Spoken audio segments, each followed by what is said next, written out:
यहां पर कृष्ण ने बहुत ही ज्यादा गहरी बात कही है। सात्विक, राजसिक और तामसिक 3 तरह की प्रवृत्तियां होती हैं। फिर उनके गुण विभाग और कर्म विभाग होते हैं। इस तरह से समझ लीजिए कि अलग अलग नेचर के एट्रीब्यूट्स होते हैं। इन्हीं गुणों की वजह से आप कर्म करते हैं। जैसे अगर तामसिक गुण रहेगा तो आप आलस या नींद या इसी तरह के बुरे कर्म करेंगे। राजसी गुण वाला बात बात पर शौर्य बहादुरी दिखाने की कोशिश करेगा। जो ज्ञानी होते हैं वो जानते हैं कि यही गुण उनसे कर्म करवा रहे हैं, और जो ज्ञानी नहीं होते, हम जैसे ज्यादातर लोग, वो समझते हैं सब कुछ वो ही कर रहे हैं। कर्म में लगे हुए ज्ञानियों को यह जानना चाहिए कि गुण ही उनसे कर्म करवाते हैं, वो खुद कुछ भी नहीं करते। और जब ज्ञानी इस बात को समझ लें तो यह उनकी जिम्मेदारी होती है कि वो अज्ञानियों को समझाए कि कर्म ही उनका धर्म है। ज्ञानी अर्थात कि पहुंचे हुए लोग, ये लोग जान जाते हैं कि उनके अंदर के गुण आते जाते रहते हैं, बदलते रहते हैं, और इन्हीं गुणों के अनुसार उनके कर्म भी बदलते रहते हैं। इसीलिए वो इन कर्मों को करने वाला खुद को कभी नहीं मानते, बस काम करते हैं और बाकी सब कुछ ईश्वर को सौंप देते हैं। दोस्तों, हमें भी बस कर्म करके बाकी सब कुछ उस पर छोड़ देना चाहिए। कृष्ण अर्जुन से कहते हैं कि तू मुझ अंतर्यामी परमात्मा में अपने सारे कर्मों को अर्पण कर दे। आशा को छोड़, ममता को छोड़ और दुख को दूर करके युद्ध कर। दोस्तों, अपने सारे कर्म हमें भगवान को सौंप देने चाहिए। कोई आशा नहीं, ममता नहीं और कोई दुख नहीं, कुछ भी भाव नहीं होना चाहिए। तू जा, बस युद्ध कर। इसी को आप फॉर्मूला मान लीजिए सफलता का। जी हां, सफलता का।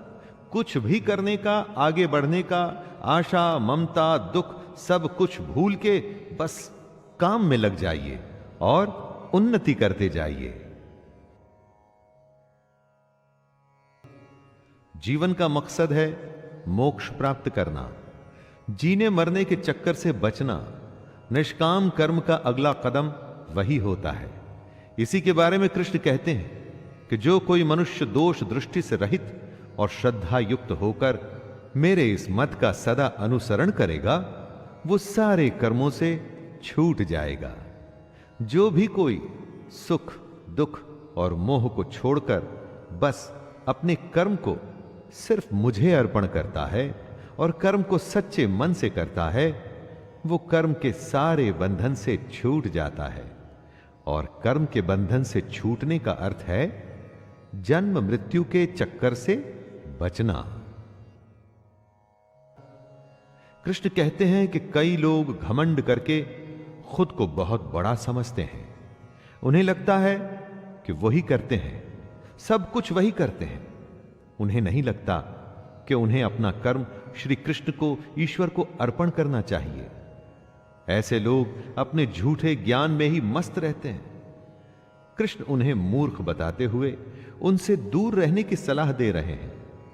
आपको अपने चारों तरफ कई सारे घमंडी दिख जाएंगे दोस्तों, जिन्हें लगता है कि वो कुछ गलत नहीं कर रहे। अपने धन और अपने ज्ञान के अहंकार में किसी की बात तक सुनने को तैयार नहीं होते।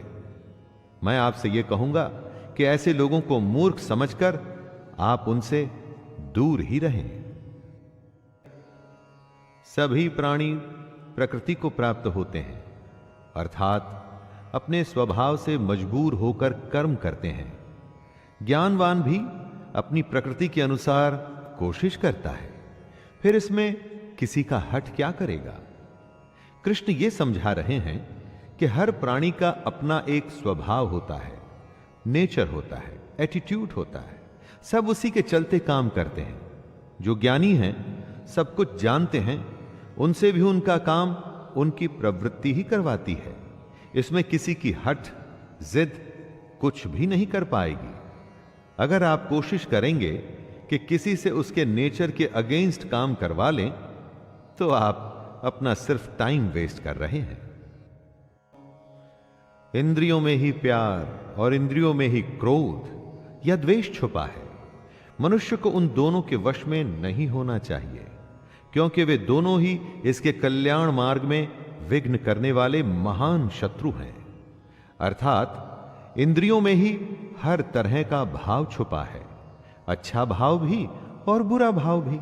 अच्छे और बुरे दोनों ही भावों में हमें नहीं फंसना चाहिए, क्योंकि इसी फंसने से ही हमारे मोह की शुरुआत होती है और फिर इन इंद्रियों के चक्कर में हम फंसते हुए चले जाते हैं और कभी भी निकल नहीं पाते। काम, क्रोध, मद, लोभ और मोह को हमें अपना शत्रु मानना चाहिए। कृष्ण कहते हैं, अच्छी प्रकार आचरण में लाए हुए दूसरों के धर्म से गुण रहित भी अपना धर्म अति उत्तम है। अपने धर्म में तो मरना भी कल्याणकारक है और दूसरे का धर्म भय को देने वाला है।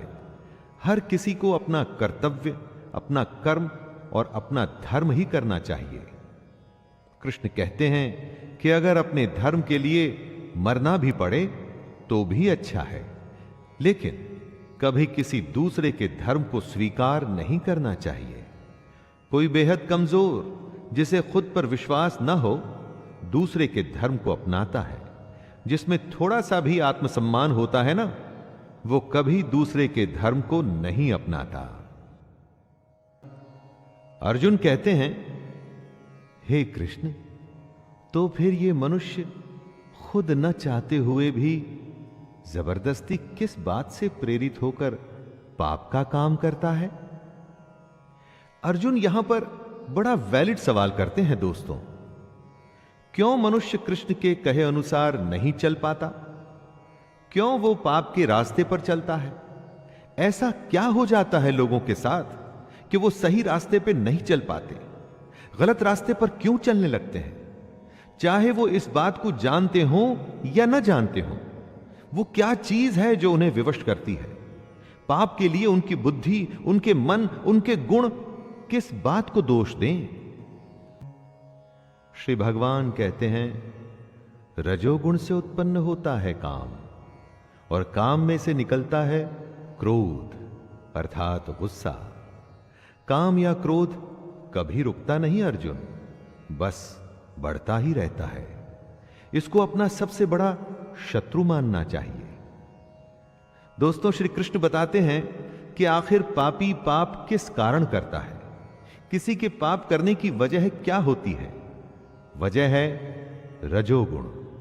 इसी की वजह से काम, क्रोध या राग, द्वेष जैसे भाव पैदा होते हैं, जो कि पाप की वजह होते हैं। इन्हीं द्वेषों को श्री कृष्ण शत्रु बताते हैं। इन भावों के मन में आते ही आपको समझ जाना चाहिए कि आप पर शत्रु हावी हो रहा है और आपको उसे रोकने की जरूरत है।